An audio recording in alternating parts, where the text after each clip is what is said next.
Greetings, this is Vol, of course, and we're back with the VRI, the round of 16, and this time we've got Anezti versus RiddleyWalker. Anezti appears to have picked, appears to have received Orks, whereas Riddley has Dark Eldar, and map, of course, is Battle Marshes, being the first map of every single best of 3 featured in the round of 16. And where are these Gretchen going? I'm just going to start talking about that right off the bat. We're starting off quite interesting. By the way, Riddley is building a Hall of Blood to open his build up with, but those Gretchen, those Grots, heading across the eastern side of the pass here, and we'll find out what they're up to shortly. Aha!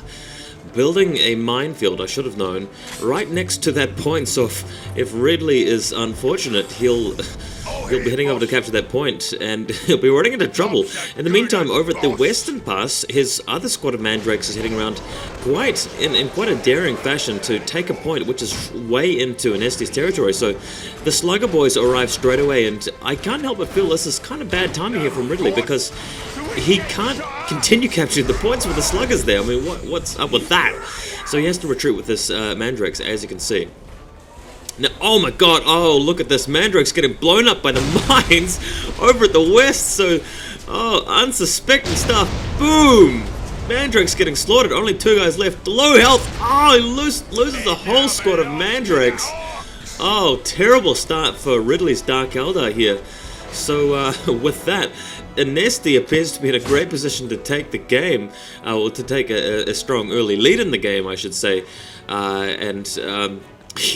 yeah, just in terms of these two players' backgrounds, I would say that Anezti's the favourite anyway, being the more experienced player, but more well-known in terms of the clan. I don't know that much about Riddley, but if anybody out there knows him, you may want to sort of chip in a few little anecdotes related to this guy. Anyway, we've got the Evil Sons Orks, a big mech out and up and running, and here's, getting the names mixed up, here's Riddley's Archon.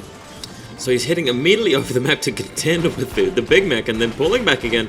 So you kind of get the feeling here that Riddley is trying to think of a plan. He's trying to decide what to do, and he doesn't really have a streamlined build and general scheme of things that Anezti seems to have demonstrated so far, at least, from what we've seen. Anyway, a warrior squad joining the Archon here for Riddley.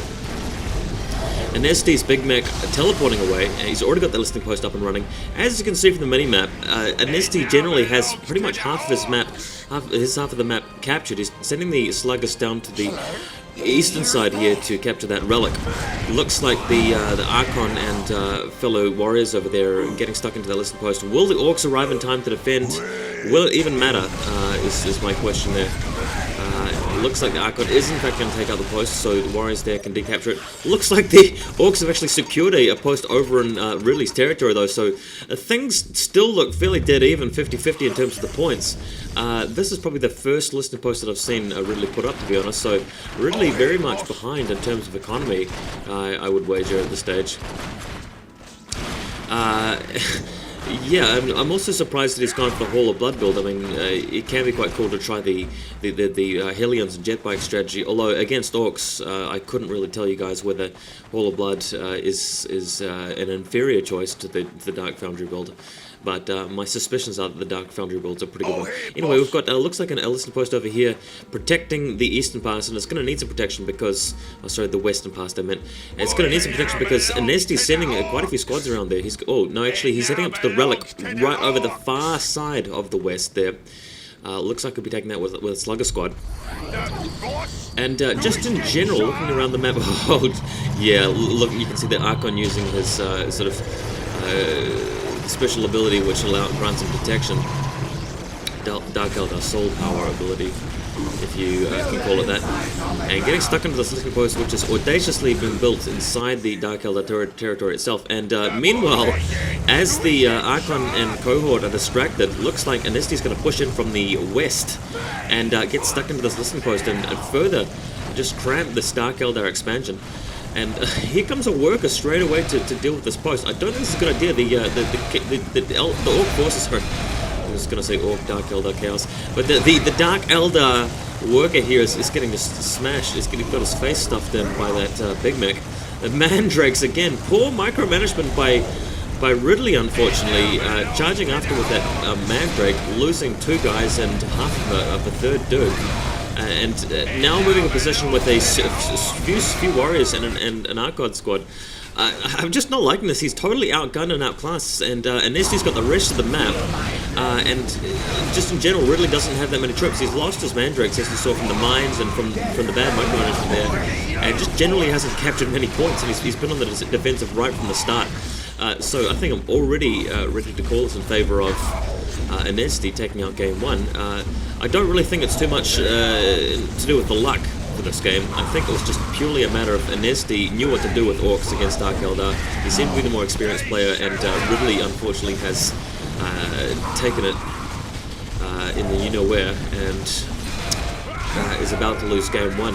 I think this is pretty convincing. I mean, I don't think we've seen any matches in the VRI so far which have been as one-sided as this one, unfortunately. There have been some similarly one-sided matches, but not quite as one-sided as this one. The Orks just trying to savor a few of their boys at the stage, teleporting out, and they'll just head back in after they've gathered their wits a little bit. But there's no way that I can see the Dark Eldar coming back from this. He's got no tech, really. He's got nothing else here. He's got a couple of plasma generators and a couple of points. But that generally is it. And the Orks have got their whole side of the map. You've got a wire resource pouring in after a period of time. Well, that will be the case shortly. And here they come back again with the shooters gathering around to shoot stuff, as they like to do best. And really be keen to see what races these guys get in game 2. Anezti seems to be like a pretty decent player. Spoiler alert, guys, spoiler alert, spoiler alert. If Anezti wins this, he will go on to play FZ Chaos, if I recall correctly from the brackets. I may have forgotten my own brackets, but if I just look into my mental image, it is going to be FZ Chaos that he plays against, and that will be a really cool matchup. Anyway, looks like the Dark Eldar are making a last-ditch effort here to deal with some sluggers, but as you can see, the Orks are completely surrounding the Dark Eldar buildings here. Any new buildings, any new warriors or Mandrakes or whatever that are produced at this point in time are going to be gunned down pretty quickly. And here comes yet another squad of sluggers. Looks like by the time that slugger squad arrives, he's going to have 4 or so squads in the space. Looking over to the east there, that whole relic is surrounded by war banners and all sorts of stuff. And there's the comment from Riddley, oh well. And our boy Damon there, aka Anezti, giving him the sad face, and yeah, it's obvious that the Dark Eldar conceded defeat. The Archon's about to go down now. Archon, very low health, and he's just going to pop in the head. That is it. Thanks, guys. On to game 2.